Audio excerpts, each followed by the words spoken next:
혹시 행복에도 공식이 있다는 말 들어보셨어요? 한때 심리학계를 그냥 휩쓸어 버렸던 바로 3대 1이라는 마법의 비율이 있었거든요. 오늘 이 행복 공식이 어떻게 떠올랐다가 또 어떻게 무너졌는지 그 이야기를 한번 파헤쳐 보겠습니다. 꽤 오랫동안 말이죠. 심리학이나 비즈니스 분야의 많은 사람들이 네, 있습니다. 라고 확신했어요. 심지어 그 답이 정말 놀라울 정도로 간단했죠. 네, 바로 이 숫자, 3대 1. 이게 바로 성공적인 삶을 위한 마법의 숫자, 일종의 비밀 공식처럼 여겨졌던 거예요.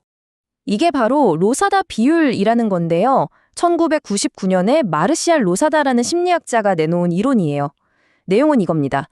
우리가 정말 잘 산다, 번창한다고 느끼려면 부정적인 감정 하나를 겪을 때마다 긍정적인 감정을 최소 3번은 경험해야 한다는 거죠. 딱 이 3대 1이 침체된 삶과 행복한 삶을 가르는 아주 명확한 선이라고 본 거예요. 와, 이 아이디어 정말 엄청나게 매력적이지 않나요? 생각해 보세요. 인간의 그 복잡한 행복을 딸랑 숫자 하나로 설명할 수 있다니. 그러니까 이게 순식간에 퍼져나간 거죠. 기업 컨설팅부터 인사관리, 그리고 서점에 널린 자기계발서까지 말 그대로 하나의 거대한 현상이 되어버렸습니다. 이게 그냥 잠깐 유행하고 끝난 게 아니었어요. 얼마나 대단했냐면 저명한 심리학 교과서에도 실릴 정도였으니까요. 당시 막 떠오르던 긍정 심리학 분야에서는 거의 핵심적인 발견, 과학적으로 증명된 사실처럼 받아들여졌던 거죠. 그런데 말이죠. 모두가 이 완벽해 보이는 공식에 고개를 끄덕인 건 아니었습니다. 여기 닉 브라운이라는 한 연구자가 있었는데요. 이 사람이 가만히 있어봐. 이 유명한 비율 뒤에 있는 숫자들이 진짜 맞나? 하고 한번 제대로 파헤쳐 보기로 결심한 거죠. 브라운이 던진 핵심 질문은 사실 아주 간단했어요. 그래서 정확히 3대 1이라는 이 비율의 수학적인 증거가 대체 어디 있습니까? 이거였죠. 이 비율을 뒷받침하는 그 복잡한 수학, 과연 이게 진짜 제대로 된 거냐? 이겁니다. 그래서 그는 직접 원본 논문을 파고들기 시작했어요. 대중적으로 유명해진 플로리시 같은 책에서 말하는 그 간단한 주장과 실제로 그 주장의 근거가 됐다는 아주 복잡하고 어려운 수학 모델링을 하나하나 비교하기 시작한 겁니다.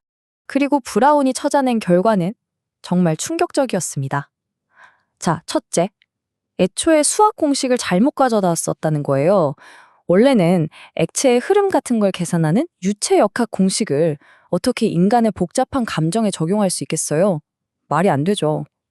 둘째, 임계점이라는 개념 자체가 없었습니다. 감정이라는 게 무슨 스위치 켜고 끄듯이 3대 1이 딱 되는 순간 갑자기 모든 게 확 바뀌는 게 아니잖아요. 그런 증거는 어디에도 없었어요. 그리고 마지막으로 데이터를 분석한 통계 자체에 심각한 오류가 있었습니다. 이런 비판은 그야말로 파괴적이었습니다. 이 3대 1이라는 개념 전체를 떠받치고 있던 그 과학적이라는 기반을 그냥 뿌리째 뽑아버린 거나 마찬가지였으니까요. 결과는 정말 빠르게 나타났습니다. 브라운의 반박 논문이 발표된 바로 그 해에 3대 1 비율을 규정했던 원본 논문이 공식적으로 철회되는 심리학계에서는 정말 보기 드문 아주 큰 사건이 터진 거죠. 자, 그럼 이제 마법의 비율이라는 건 사라졌어요. 그럼 과학자들은 이런 질문을 던지게 된 거죠. 그렇다면 행복에 대한 진짜 과학은 대체 뭘까? 사실 이 사건 덕분에 웰빙 연구가 훨씬 더 엄격하고 또 섬세한 방향으로 나아가는 계기가 됐습니다. 요즘 과학자들은 행복이 무슨 단순한 공식 하나로 결정되는 게 아니라는 걸 잘 알고 있습니다. 그보다는 예를 들면 경제적인 안정, 또 주변 사람들과의 관계 같은 사회적 지지, 당연히 몸과 마음의 건강, 그리고 관대함이나 사회에 대한 신뢰 같은 이런 수많은 요인들이 서로 복잡하게 얽혀서 만들어내는 결과물이라고 보는 거죠. 바로 그래서 유엔의 세계 행복 보고서 같은 요즘 연구들은 더 이상 이런 단순한 비율 같은 거에 의존하지 않아요. 대신에 전 세계의 방대한 데이터를 모아서 분석하는 거죠. 사회 전체의 신뢰 수준이라던가 경제적 안정성 같은 요소들이 실제로 사람들의 행복에 어떤 영향을 미치는지 훨씬 더 큰 그림을 보는 겁니다. 그러니까 여기서 우리가 얻을 수 있는 가장 중요한 교훈은 이거예요. 과학은 완벽하지 않다는 것, 그리고 끊임없이 스스로를 고쳐나가는 과정이라는 거죠. 잘못된 아이디어를 찾아내고 그걸 무너뜨리는 건 실패가 아니라 오히려 더 단단하고 정확한 이해로 나아가기 위한 필수적인 과정인 셈입니다. 결국 행복을 위한 간단한 공식을 찾으려던 시도는 이제 끝났습니다. 어쩌면 행복에 대한 진짜 과학은 이제 막 시작된 건지도 모르죠.